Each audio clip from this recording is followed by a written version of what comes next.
Jessup and I are what we call fancy dancers. Fancy dancers became popular in the powwow world back in the 40s and 50s.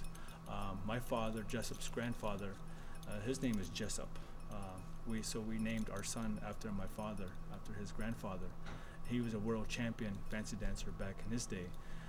He is 90 years old now. He's still with us.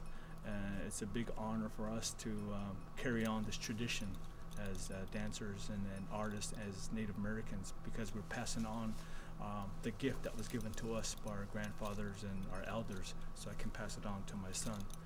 And the fancy dance is one of the most flamboyant styles of dance today in the powwow country. And even in the performance arena, you'll see some fantastic steps that I'm teaching my son. My son can do the splits. I'm a little bit older now, but I still challenge him every day. And every time he calls me old man, I take it to another level.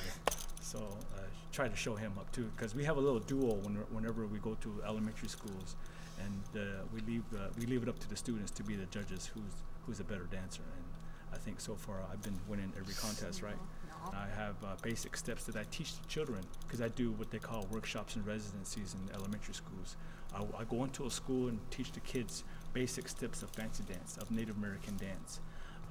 The footwork, the arm movements, it's more like aerobic style dancing. And you can incorporate modern day music and dance into your dance steps.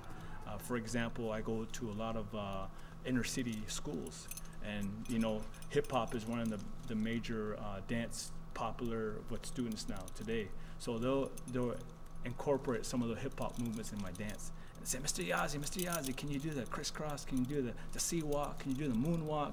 So we incorporate movement like that into our dance today, because fancy dance, you can do that. It's more of a freestyle, and you're moving to the improv of the music, how you feel to the music.